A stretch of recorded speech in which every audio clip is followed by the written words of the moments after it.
কেউ দিল না সবাই নিল, আমরা যে কলুর বলদ। সারা বছর নেয় না খবর, নির্বাচনে খুব দরদ। নির্বাচনের আগে নেতায় ধরে কত রকম বেশ। দেখতে দেখতে গোল্লায় গেল আমার সোনার বাংলাদেশ।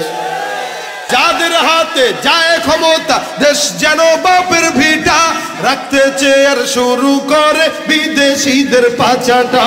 বিদেশিদের কথা মতো চালায় ওরা নিজের দেশ, বিদেশিদের কথা মতো চালায় ওরা নিজের দেশ। দেখতে দেখতে গোল্লায় গেল, জোরে দেখতে দেখতে গোল্লায় গেল আমার। একে একে শেষ করেছি সবার দেখা হইল শেষ। দেখতে দেখতে গোল্লায় গেল আমার সোনার বাংলাদেশ। দেখতে দেখতে গোল্লায় গেল।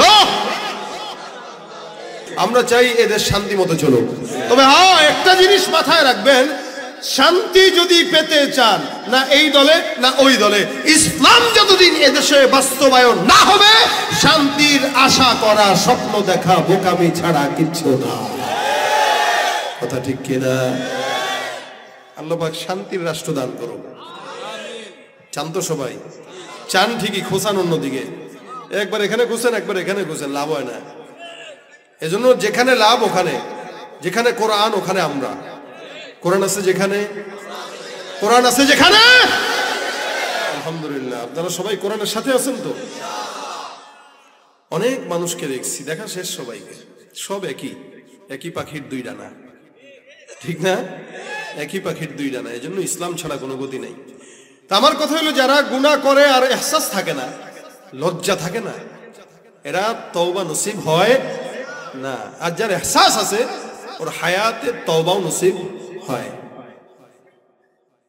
আল্লাহ পাক বান্দাকে এহসাস ওয়ালা বানাইছেন। দেখেন আমাদের দাম কেন, অনেক কারণের মধ্যে এটা একটা অন্যতম কারণ, যে বান্দাকে আল্লাহ পাক একটা বোঝার মতো অন্তর দিছেন।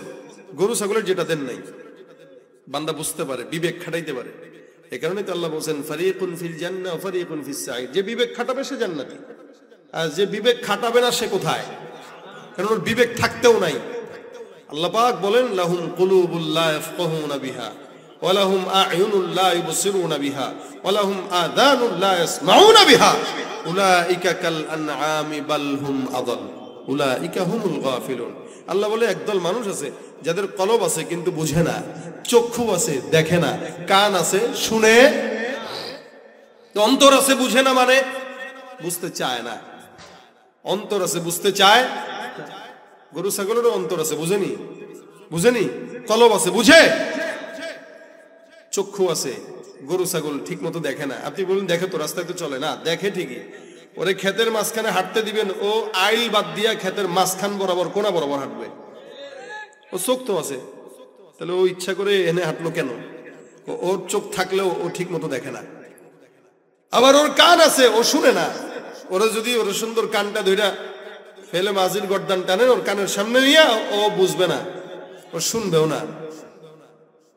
কিছু মানুষ আছে যাদের হাল এরকম, অন্তর আছে কিন্তু বুঝে না, চোখ আছে দেখে না। দেখে না মানে দুনিয়ার যত নারী আছে এগুলো দেখে, কিন্তু আল্লাহর কোরআন দেখে না। বুঝে না মানে সারা দুনিয়ার সব রাজনীতি বুঝে, কিন্তু কোরআন বুঝে না। শুনে না মানে গান শুনে, মানুষের গীবত শুনে, শেকায়েত শুনে, আল্লাহর কোরআনের বাণী শুনে না। আল্লাহ বলে ওর ভিতরে কুকুরের মধ্যে কোনো পার্থক্য নাই। উলাইকা কাল আনাম, ও যেমন কুকুরও তেমন। কেমনে কুকুর যেমন ও তেমন? ওই যে আমার আল্লাহ পাক রব্বুল আলামিন বলেন মা খালাকতুল জিন্না ওয়াল ইনসা ইল্লা লিয়াবুদুন। তাফসীরের মুফাসসিরিন ইকরাম বলেন মা খালাকতুল জিন্না ওয়াল ইনসা ইল্লা লিয়াবুদুন আই লিয়ারিফুনি, বা যাতে করে বান্দা ইবাদতের জন্য আমাকে চিনতে পারে, ইবাদত করে বান্দা আমাকে বুঝতে পারে, আমাকে জানতে পারে, আমাকে জানতে পারে, চিনতে পারে। ইবাদতের মাধ্যমে বান্দা আল্লাহর পরিচয় পায়, ইবাদতের মাধ্যমে বান্দা আল্লাহকে চিনতে পায়। যত নামাজ পড়বেন উসজুদ ওয়াকতারিব, সিজদা দাও, নিকটবর্তী হও। আল্লাহ বলে বান্দা যত আমার নিকটবর্তী হয়, বান্দা তত আমাকে চিনে। ইবাদতের মাধ্যমে আল্লাহকে চিনা যায়, বোঝা যায়, জানা যায়।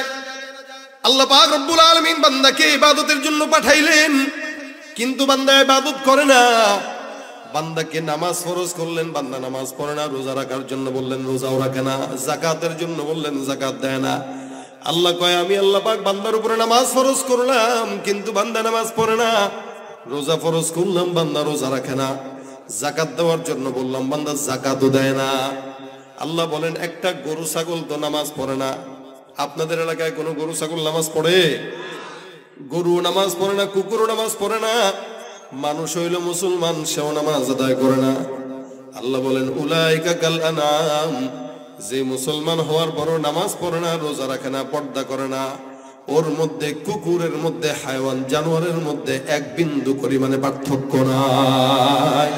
উলাইকা কাল আনাম, এগুলো সব গরু ছাগলের মতো। আবার বলতেছেন, বালহুম আদাল, এগুলা গরু ছাগলের চাইতেও খারাপ।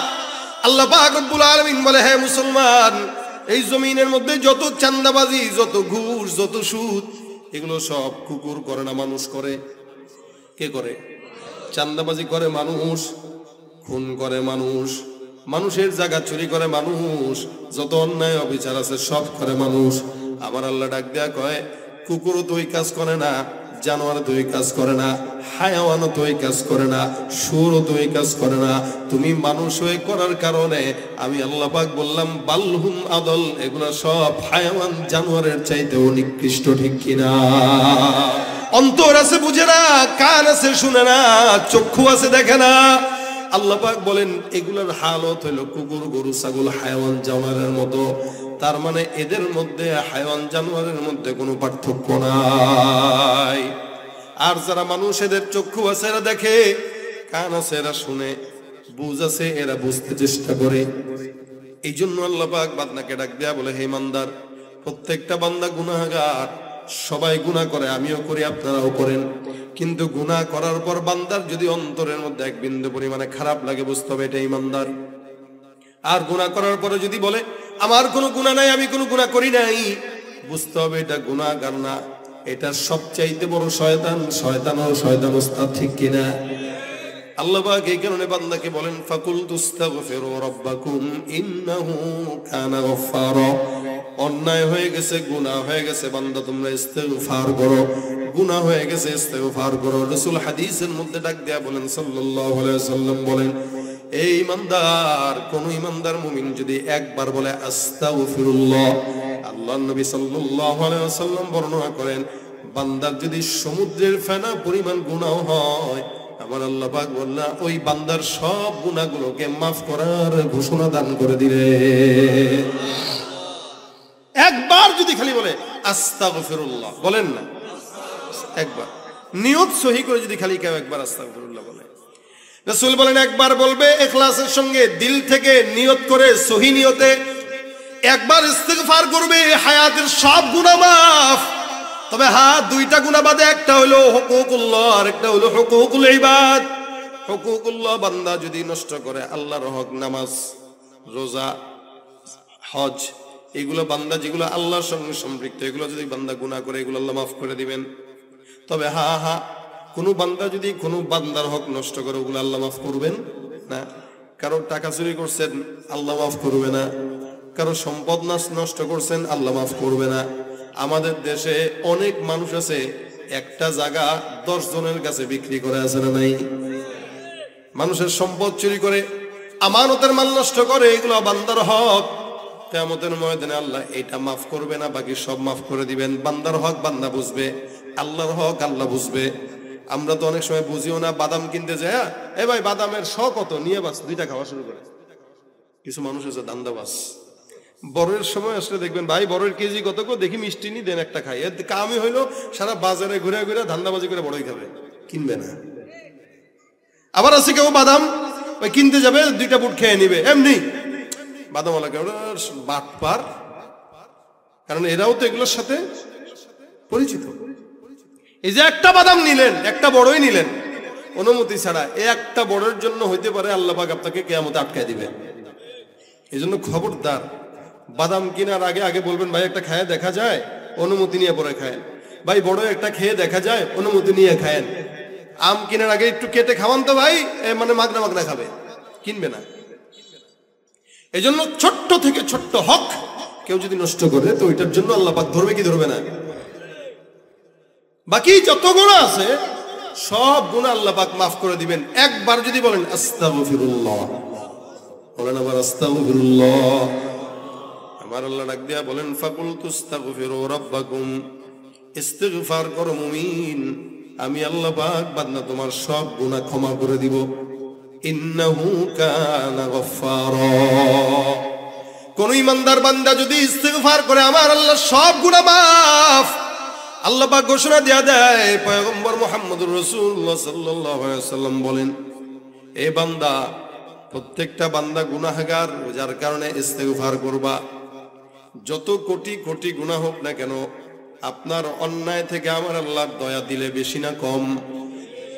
আপনার মা আপনাকে মহব্বত করে, বাবা আপনারে মহব্বত করে, দাদা আপনারে মহব্বত করে, মার মহব্বত, বাবার মহব্বত, দাদার মহব্বত, বিবির মহব্বত, সন্তানের মহব্বত, সব মহব্বত একসঙ্গে হইল আমার মাওলার মহব্বতের কাছের দ্বারাও যাবে না কি জোরে গন্ধ? পয়গম্বর মুহাম্মদ রাসূলুল্লাহ সাল্লাল্লাহু আলাইহি ওয়াসাল্লাম বলেন, মহব্বত, প্রেম, ভালোবাসা, মায়া আল্লাহ যখন সৃষ্টি করেন এটাকে 100 ভাগে ভাগ করেন। 100 ভাগের 1 ভাগ মহব্বত সারা জমিনের মধ্যে আল্লাহ পাক রব্বুল আলামিন ছড়ায়া দেয়। 1 ভাগ মহব্বত থেকে কিঞ্চিত দুনিয়ার মানুষের মধ্যে দেয়, 1 ভাগ মহব্বতের মধ্যে কিঞ্চিত আসমানের ফেরেশতার মধ্যে দেয়, 1 ভাগ মহব্বতের মধ্যে কিঞ্চিত গোটা দুনিয়ার মাখলুকাতের মধ্যে দেয়। সারা দুনিয়ার মধ্যে 1 ভাগ মহব্বতকে ছড়ায়া দেয়, বাকি থাকলো কয় ভাগ? বলে 99 ভাগ। রাসূল করিম সাল্লাল্লাহু আলাইহি ওয়াসাল্লাম বলেন, হে উম্মত, জমিনের মধ্যে বাকি 99 ভাগ মহব্বত আমার আল্লাহ পাক কেবলমাত্র বান্দাকে ক্ষমা করার জন্য মাওলার দিলের মধ্যে রেখে দিয়েছে। তুমি পারো করতে মোচন অভাব দুঃখী লোকে, তুমি পরম মুক্তিদাতা মালিকে জগতের, তোমার কাছে চাই যে পানা, তোমার কাছে চাই যে পানা আমরা প্রতিদিন, তোমার দয়ায় পূর্ণ আমার সারা নিশিদিন। আল্লাহ তুমি দয়ার, আল্লাহ তুমি দয়ার সাগর, রহমানুর রহিম, তোমার দয়ায় পূর্ণ আমার সারা নিশিদিন। দয়াময় কে? সারা দুনিয়ার মানুষের মহব্বতের চেয়ে আমার মাওলার মহব্বত বেশি। তাও কত গুণ? বলে 99 ভাগ রেখে দিয়েছেন শুধুমাত্র বান্দাকে ক্ষমা করার জন্য। কারণ আল্লাহ জানে বান্দা মৃত্যুর আগ পর্যন্ত গুনাহ করলে মৃত্যুর সময় বলবে আল্লাহ মাফ করে দাও। আমার আল্লাহ পাক পয়গম্বরকে ডাক দেয়া বলেন, রাসূল আপনি জমিনের মধ্যে আছেন, টেনশনের কারণ নাই। আমার পয়গম্বর মুহাম্মদুর রাসূলুল্লাহ সাল্লাল্লাহু আলাইহি ওয়াসাল্লাম যখন ইন্তেকালের আগে আমার আল্লাহকে ডাক দেয়া বলে, মালিক গো, আমি জমিন থেকে বিদায় হব, আমার উম্মতের কি হবে? আমার উম্মতরা জান্নাত পাবে নাকি জাহান্নাম? অন্য কোন নবীর উম্মতের মতো আমার উম্মতদেরকে ধ্বংস করে দিয়েন না। আমার আল্লাহ ডাক দেয়া বলেন, ইয়া রাসূল আপনার উম্মতরা জমিনের মধ্যে একা নয়, আমি আল্লাহ পাক রব্বুল আলামিন আপনার উম্মতের জন্য আছি। লা তাতরুকু উম্মাতাকা ফারদা, খবরদার টেনশন করবেন না, আপনি জমিন থেকে বিদায় হয়ে যান, আপনার উম্মতকে আমি আল্লাহ একা ছাড়বো না। আপনার উম্মতকে জান্নাত পর্যন্ত নিয়ে যাওয়ার দায়িত্ব আমি আল্লাহ আমার নিজের দায়িত্বের মধ্যে রেখে দিলাম। সুবহানাল্লাহ। যত গুনাহ হোক কোনো না কোনো ইস্যু নিয়ে টান দিয়া জান্নাতে ঢুকাই দেবো। কোনো না কোনো ইস্যু। কোনো ইস্যু মানে কি? মাদ্রাসা এখানে আছে, কোনো একটা মানুষ যদি মাদ্রাসার সঙ্গে সম্পর্ক থাকে ভালো, কিয়ামতের ময়দানে আল্লাহ পাক ডাক দিয়া বলবেন, এই বান্দার সব আমল তো ধ্বংস হয়ে গেল, কোনো আমল নাই, বান্দাকে জান্নাতে কেমনে নেব? তালাশ করে দেখো। এক ফেরেশতা কইবে, আল্লাহ এই বান্দার সঙ্গে আলেমদের সম্পর্ক ছিল, দেখা যায়। আমার আল্লাহ ডাক দিয়া বলবে, এই বান্দার আর কোনো আমল কাজে না লাগলেও একজন হাফেজে কোরআনের সঙ্গে সম্পর্ক থাকার কারণে বান্দাকে আমি তার সঙ্গেই জান্নাত দিলাম। তাহলে এটা হচ্ছে আল্লাহ পাকের উসিলা। আরে বনি ইসরায়েলের জামানার লোক একটা 99টা খুন করেও যদি মাফ পায়, আমি তো আলহামদুলিল্লাহ এতগুলা খুন করি নাই, তাহলে আমাদেরকে মাফ করবে না? রাসূলের জামানার এক সাহাবী নাম হযরত ওয়াহশী রাদিয়াল্লাহু তাআলা আনহু, শুরুর জামানায় সে মুসলমান ছিল না, সে বিধর্মী ছিল, মুশরিক ছিল। শুধু তাই নয়, নবীজির আপন চাচাকে সে হত্যা করছে, আপন চাচাকে হত্যা করছে। রাসূল সাল্লাল্লাহু আলাইহি ওয়াসাল্লাম ঘোষণা করে দিয়েছিল, যতগুলো মানুষ আছে কাফের, কিছু কিছু এদেরকে মাফ নাই, এগুলো পাইলেই মারবি। এর ভিতরে এই ছিল একটা, যারা পাইলেই হত্যা করার কথা।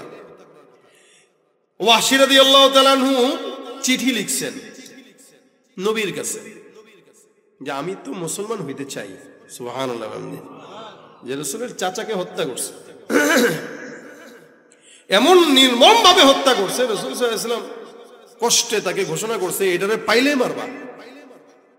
এই ব্যক্তিটা শেষ জামানায় আইসা রাসূলের কাছে চিঠি লিখছেন যে নবী, আমি তো মুসলমান হইতে চাই, কিন্তু একটা আয়াত আমাকে মুসলমান হইতে বাধা দিতেছে। কোন আয়াত? এই যে আল্লাযীনা লা ইয়াদউনা মা'আল্লাহ ইলাহান আখার ولا يقتلون النفس التي حرم الله إلا بالحق ولا يزنون من يفعل ذلك يلقى أثاما। আমার আল্লাহ পাক রব্বুল আলামিন কোরআনের মধ্যে স্পষ্ট বর্ণনা করলেন, যেই সমস্ত ব্যক্তিরা আল্লাহকে বাদ দিয়া অন্যকে শরীক করে, আল্লাহর সঙ্গে কুফরি করে, শরীক করে। আমরা আল্লাহকে মানি নাকি শরীক করি? মানি তো। কারোর সঙ্গে আল্লাহর সঙ্গে কাউকে শরীক করি? হ্যাঁ, আমরা আল্লাহ পাক রব্বুল আলামিনের সঙ্গে কাউকে শরীক করি না, আল্লাহকেই মানি, আল্লাহকে বিশ্বাস করি, আল্লাহ ছাড়া কাউকে মানি মানবো? আমরা কি আল্লাহকে দেখছি ভাই? জান্নাত দেখছি, জাহান্নাম দেখছি, বিশ্বাস করি কিনা? আলহামদুলিল্লাহ। ভাই, মুসলমানের ঘরে জন্ম নেওয়ার ফায়দা এটাই, একদিন কালেমা পড়বেন, হাজার গুনাহ থাকলেও জাহান্নামে গেলেও একদিন না একদিন জান্নাতে যাবেন। কিন্তু যারা ইহুদি, এদের জিন্দেগির জন্য শেষ। আর ইহুদির ঘরে জন্ম নিয়ে মুসলমান হওয়া বহুত কঠিন, কারণ এ বুঝে যে হিন্দু থেকে মুসলমান হয় তার বাড়ি ঘর ছাড়তে হয়, মা বাবা ছাড়তে হয়, ব্যবসা বাণিজ্য ছাড়তে হয়, এলাকাও ছাড়তে হয়। কিন্তু আল্লাহ পাক আলহামদুলিল্লাহ আমাদেরকে মুসলমান বানাইছে। আমরাও আল্লাহকে বিশ্বাস করি, ইহুদিরাও বিশ্বাস করে, কি ঠিক না? কিন্তু তাদের বিশ্বাস আমাদের বিশ্বাসে পার্থক্য আছে। ইহুদিরাও বিশ্বাস করে আল্লাহ আছে, কিন্তু আল্লাহর সঙ্গে আবার শরীক করে। নাসারারাও বিশ্বাস করে আল্লাহ আছে, আল্লাহর সঙ্গেও শরীক করে। আমরাও বিশ্বাস করি আল্লাহ আছে, কিন্তু আল্লাহর সঙ্গে শরীক করি। কথা বলেন, করি? ইহুদিরা বলে ওয়াকালাতিল ইয়াহুদু উযাইরুন ইবনুল্লাহ ওয়া ক্বালাতিন নাসারাল মাসীহু ইবনুল্লাহ। ইহুদিরা বলে উযাইর হলো আল্লাহর পুত্র। আল্লাহর পুত্র বানায় একজনকে, নাসারা বলে মাসীহ হলো আল্লাহর পুত্র। এরাও একজনকে আল্লাহর পুত্র বানায়, মাসীহরে আল্লাহর পুত্র বানায়। আমার আল্লাহ ডাক দেয়া বলেন, কুল হুয়াল্লাহু আহাদ আল্লাহুস সামাদ লাম ইয়ালিদ ওয়া লাম ইউলাদ ওয়া লাম ইয়াকুল লাহু কুফুয়ান আহাদ। আমার আল্লাহ কাউকে জন্ম দেয় নাই, কারো থেকে জন্ম নেন নাই, ঠিক কিনা? এই জন্য আমাদের মধ্যে তাদের মধ্যে এটাই পার্থক্য। তারা বিশ্বাস করে, আমরাও করি, কিন্তু আমরা আল্লাহর সঙ্গে কাউকে শরীক করি না। আমার আল্লাহ বলেন, আল্লাযীনা লা ইয়াদউনা মা'আল্লাহি ইলাহান আখার, যারা আল্লাহর সঙ্গে অন্য কাউরে শরীক করে। আল্লাহ পাক রব্বুল আলামিন বলেন 2 নম্বর, ওয়ালা ইয়াকতুলুনান নাফসাল্লাতী হারামাল্লাহু ইল্লা বিল হক ওয়ালা ইয়াজনুন। এ মুসলমান, আল্লাহ পাক রব্বুল আলামিন 3 জন বান্দার ব্যাপারে গুনাহের কথা বলছেন, যারা আল্লাহর সঙ্গে শরীক করে, যারা জিনা করে, যারা অন্যায়ভাবে কাউকে হত্যা করে। ওমাই ইয়াফআল যালিকা ইয়ালকা আসামা, যারা এগুলা করলো, এরা অত্যন্ত কঠিন পাপ করলো, অন্যায় করলো। এই বান্দাটা ডাক দেয়া কয়, হুজুর, এই যে আয়াতের মধ্যে 3টা গুণের কথা আছে, আল্লাহর সঙ্গে শরীক করবে, জিনা করবে, আবার অন্যায়ভাবে হত্যা করবে, 3টা জিনিস আমার মধ্যে আছে, তার মানে আমি মনে হয় আল্লাহর কাছে ক্ষমা পাবো না। কে বলতেছেন এটা? ওয়াহশী।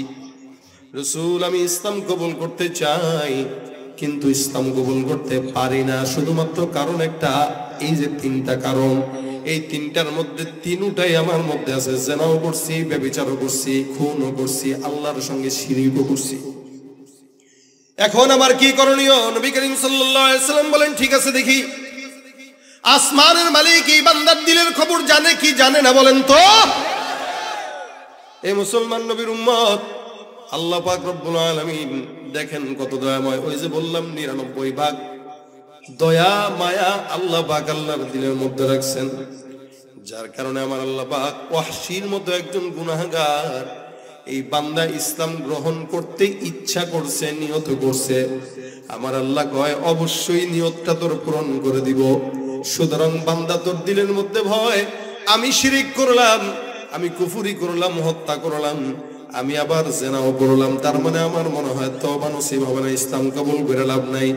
আমার আল্লাহ ডাক দিয়া বলেন, টেনশনের কারণ নাই পয়গম্বর, আপনি তাকে জানায় দেন আমি আল্লাহ পাক রব্বুল আলামিন কোন বান্দা যদি অন্যায় কাজ করে, ইল্লা মান তাবা ওয়া আমানা ওয়া আমিলা আমালান সলিহা ফাউলাইকা ইউবাদদিলুল্লাহু সাইয়্যাতিহিম হাসানাত। কেউ যদি অন্যায় করার পরে আবার নিয়ত করে, নেক কাজ করে, ভালো কাজ করে, ঈমান আনে, তার সব গুনাহগুলোকে নেক দিয়া ভরপুর করে দিবে। যত অন্যায় আছে, মনে করেন 1 কোটি পাপ আছে, 1 কোটিকে আল্লাহ পাক 1 কোটি নেক দিয়া পরিবর্তন করে দিবেন। শুধু 1 কোটি না, বরং 700 কোটি গুণ পর্যন্ত বৃদ্ধি করে দিবেন। সুবহানাল্লাহ। আয়াত নাযিল হয়ে গেছে, ইল্লা মান তাবা ওয়া আমানা ওয়া আমিলা আমালান সলিহা ফাউলাইকা ইউবাদদিলুল্লাহু সাইয়্যাতিহিম হাসানাত। নেকগুলো পরিবর্তন হয়ে যাবে, গুনাহগুলো থাকবে না, নেকি বসে যাবে। এবার আল্লাহ পাক রব্বুল আলামিন ওই বান্দা ডাক দিয়া কয়, হ্যাঁ আল্লাহ তো এই জায়গায় বলছে তবে যদি কেউ নেকের কাজ করে, ইল্লা মান তাবা ওয়া আমানা ওয়া আমিলা আমালান সলিহা, কেউ যদি কেউ নেকের কাজ করে, তাহলেই না আল্লাহ পাক গুনাহগুলোকে নেক দ্বারা পরিবর্তন করবে। এখন আল্লাহ যদি আমাকে নেক কাজ করার তৌফিক না দেয়, প্রশ্ন কোন জায়গায় দেখেন? আল্লাহ বলছে যদি কেউ নিয়ত করে আবার নেকের কাজ করে, তওবার পরে নেকের কাজ করে। এখন এমন তো হইতে পারে যে আমি তওবা করলাম আবারও গুনাহ করলাম, তখন কি হবে? যেন সে পুরো সার্টিফিকেট নিয়ে নিচ্ছে আগে। আমার আল্লাহ পাক রব্বুল আলামিন রাসূলকে জানায় দেয়, ইয়া রাসূলুল্লাহ, টেনশনের কারণ নাই বলে দিন, ইন্নাল্লাহা লা ইয়াগফিরু আন ইউশরাকা বিহি ওয়া ইয়াগফিরু মা দুনা যালিকা লিমান ইয়াশা। কেউ যদি শিরিক না করে, যত প্রকার গুনাহ করুক না কেন, আল্লাহ পাক যাকে চায় তাকে আল্লাহ পাক নিজের গুণে ক্ষমা করে দেয়। সুবহানাল্লাহ। রাসূল কয়, এই ওয়াহশী, আল্লাহ পাক তোমার জন্য আরেকটা আয়াত নাজিল করে দিয়েছেন। সুবহানাল্লাহ। যেই ব্যক্তি নবীর চাচাকে হত্যা করলো, এই ব্যক্তির ব্যাপারে নিয়ে 2টা আয়াত নাজিল করছেন। সুবহানাল্লাহ। আল্লাহ পাক তাকে তওবা করার জন্য, মুসলমান বানানোর জন্য 2টা আয়াত নাজিল করে দিয়েছেন। এই 2টা আয়াত তোর জন্য নাজিল করে।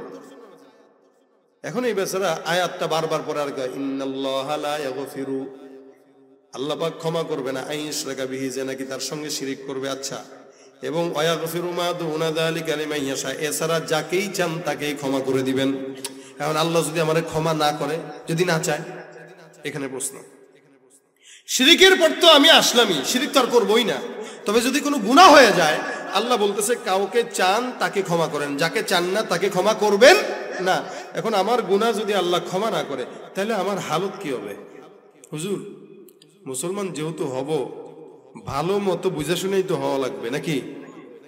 আল্লাহ পাক 2টা আয়াত নাজিল করছে, তারপরে তার প্রশ্ন। আল্লাহ পাক তার দিলের হালত জানতেছেন না? এবার আল্লাহ পাক আয়াত নাজিল করে দিয়েছেন, সর্বশেষ আয়াত, যে আয়াতটা আপনার জন্য আমার জন্য বিশাল বড় একটা সামনের চলার রাস্তার জন্য সহজ। এটা আমাদের আশা জাগানিয়া আয়াত। আমার আল্লাহ এবার সর্বশেষ আয়াত ওয়াহশীর জন্য আল্লাহ পাক আয়াত নাজিল করেন, কুল ইয়া ইবাদিয়াল্লাযীনা আসরাফু আলা আনফুসিহিম লা তাকনাতু মির রাহমাতিল্লাহ ইন্নাল্লাহা ইয়াগফিরুয যুনুবা জামিআ ইন্নাহু হুয়াল গফুরুর রহিম। আল্লাহু আকবার। হে ইমানদার, রাসূল আপনি আমার উম্মতদেরকে জানায় দেন, আপনার উম্মতদেরকে জানায় দেন, উল ইয়া ইবাদিয়াল্লাযীনা আসরাফু, হে বান্দা যারা নিজের নফসের সঙ্গে তোমরা অত্যাচার করছো, খবরদার খবরদার, বান্দা টেনশনের কারণ নাই, লা তাকুনাতু মির রাহমাতিল্লাহ, তোমরা আল্লাহর রহমত থেকে নিরাশ হও না। কারণ কি আমার আল্লাহ পাক সব গুনাহ বান্দার ক্ষমা করে দেন, কারণ তিনি সবচেয়ে বড় ক্ষমাশীল। সুবহানাল্লাহ। ইন্নাল্লাহা ইয়াগফিরুয যুনুবা জামিআ, সব গুনাহ কি করবেন? কথা কয় না, ক্ষমা করবেন। সব গুনাহ আল্লাহ পাক ক্ষমা করে দিবেন, কারণ তিনি হলো ক্ষমাশীল। এই আয়াত যখন আল্লাহ পাক নাজিল করলেন, এবার হযরত ওয়াহশী রাদিয়াল্লাহু তাআলা আনহু কয়, এই আয়াতটা পছন্দ হয়েছে, তার মানে এখন ইসলাম কবুল করা যায়। ওয়াহশী এবার ডাক দেয়, ইয়া রাসূলুল্লাহ, টেনশন দূর হয়ে গেছে। এবার আমি বললাম, পয়গম্বর আপনার সামনে আসলাম, হাতে রাখেন আর বায়াত করে পড়ায় দেন, লা ইলাহা ইল্লাল্লাহু মুহাম্মাদুর রাসূলুল্লাহ। ওয়াহশী কালেমা পড়ে মুসলমান হয়েছে।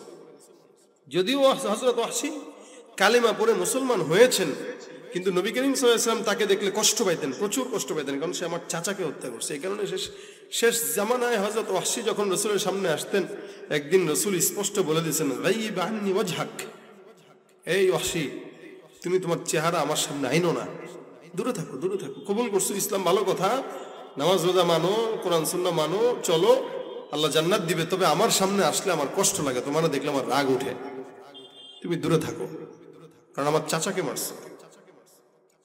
কিন্তু ওয়াহশীর মতো একজন গুনাহগার পাপীর জন্য আল্লাহ পাক তিনটা আয়াত নাজিল করে তারপরে মুসলমান বানাইছেন। আচ্ছা, আল্লাহর কি কোনো ঠেকা উঠছিল যে তুই মুসলমান হওয়ার লাগে আমার 3টা আয়াত নাজিল করা লাগবে, কবিতা বানানো লাগবে না? এই কোরআন আল্লাহ পাক নিজে বানাইছেন না, তার মানে 3টা আয়াত মানে 3টা কবিতা আল্লাহ পাকের বানাইতে হয়েছে, 3টা আয়াত আল্লাহ পাকের বানাইতে হয়েছে একটা বান্দার জন্য। তার মানে বোঝা গেল আল্লাহ পাক চায় না বান্দা জাহান্নামে যাক। কি বলেন, ঠিক না? আল্লাহ চায় কোনো মতে নি বান্দাকে ধরে জান্নাতে নেওয়া যায়, কোনো মতে নি জান্নাতে নেওয়া যায়, কারণ আল্লাহ পাক মুমিনকে বানাইছেনই জান্নাতের জন্য। উইদ্দাত লিল মুত্তাকিন, জান্নাত যা বানাইছেন এটা কাফেরের জন্য না, মুত্তাকিদের জন্য। এইজন্য আল্লাহ পাক বলেন, ফাকুল তুস্তাগফিরু রাব্বাকুম ইন্নাহু কানা গফফারা, এ বান্দা ইস্তিগফার করো তোমরা তোমাদের রবের কাছে, কারণ তিনি ক্ষমাশীল। রাসূল সাল্লাল্লাহু আলাইহি ওয়াসাল্লাম বলেন, মান লাজিমাল ইস্তিগফার জাআলাল্লাহু লাহু মিন কুল্লি হাম্মিন ফারাজা ওয়া মিন কুল্লি দিকিন মাখরাজা ওয়া রাযাকাহু মিন হাইসু লা ইয়াহতাসিব। নবী বলেন, কেউ যদি তার জবানে ইস্তিগফার উঠায় নেয়, আল্লাহ পাক রব্বুল আলামিন ওই বান্দার যত পেরেশানি আছে সব পেরেশানি আল্লাহ পাক দূর করে দেয়। সুবহানাল্লাহ। আমিন কুল্লি দিকিন মাখরাজা, এমন যদি কোনো রাস্তা থাকে সংকীর্ণ, যে সংকীর্ণ রাস্তাটাকে আল্লাহ পাক রব্বুল আলামিন সংকুচিত করেন না, খুলে দিয়ে দেন। আর বান্দার যদি রিজিকের অভাব থাকে, আমার আল্লাহ পাক বান্দা এমন জায়গা থেকে রিজিকের ফয়সালা করে বান্দা কল্পনাও করতে পারে না। আমল কয়টা? হ্যাঁ, একটা। বলেন কয়টা? কি? ইস্তিগফার। ইস্তিগফার, আস্তাগফিরুল্লাহ আস্তাগফিরুল্লাহ আস্তাগফিরুল্লাহ।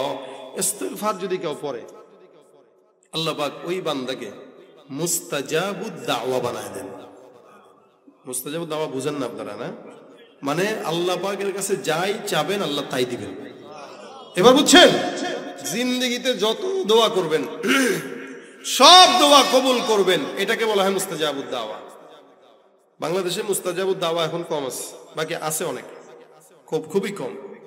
যারা আছে এরা গোপনে গোপনে আছে। এই মুস্তাজাবুদ দাওয়া হওয়ার সবচেয়ে বড় আমল হলো ইস্তিগফার। ইমাম আহমদ ইবনে হাম্বল রাহমাতুল্লাহি আলাইহি বহুত বড় ইমাম, উনি একদিন কোন একটা জায়গায় সফরে যায়। সফরে যাওয়ার পথে সফর করতে করতে রাত হয়ে গেল, শীতের রাত। কষ্ট হইতেছে আপনাদের? কার নাম বলছি? ইমাম আহমদ ইবনে হাম্বল, অনেক বড় একজন ইমাম ছিলেন। রাত্রেবেলা হাঁটতে হাঁটতে হাঁটতে হাঁটতে হঠাৎ করে শীতের রাত্রে তাকায় দেখে একটা চায়ের দোকান। আমাদের দেখুন চায়ের দোকান আছে, এরকম একটা চা রুটির দোকান। একটা যুবক সারা রাত এই রুটি বেলতেছে, কিছু কাস্টমার আসতেছে, চা খাচ্ছে, রুটি খাচ্ছে, চলে যাচ্ছে। ইমাম আহমদ ইবনে হাম্বল যা ডাক দেয়া কয়, যুবক রে, আমি একজন মুসাফির, তোমার এই এলাকায় আসলাম, গভীর শীত লাগতেছে, রাত্রেবেলা কোথায় যাব আমি জানি না, তোমার এই দোকানের মধ্যে আমাকে একটু বসার জায়গা দাও, আমার জন্য উপকার হবে, আমি মুসাফির, তোমার জন্য দোয়া করব। যুবক ডাক দেয়া বলে, হুজুর আপনি যেই হন না কেন, আপনি মুসাফির মানুষ, আপনার মেহমানদারি করা দায়িত্ব আমার, সুতরাং আপনি আমার দোকানের মধ্যে রেস্ট নেন, ঘুমান, যা কিছু করেন, কোনো টেনশন নাই। কিন্তু আল্লাহওয়ালা ইমাম আহমদ ইবনে হাম্বল দেখেন, বান্দাটা চুলার মধ্যে আগুন জ্বালাইলো, আল্লাহর বান্দা আগুনের মধ্যে বসে বসে কিতাব মুতালা করা শুরু করে দিছে।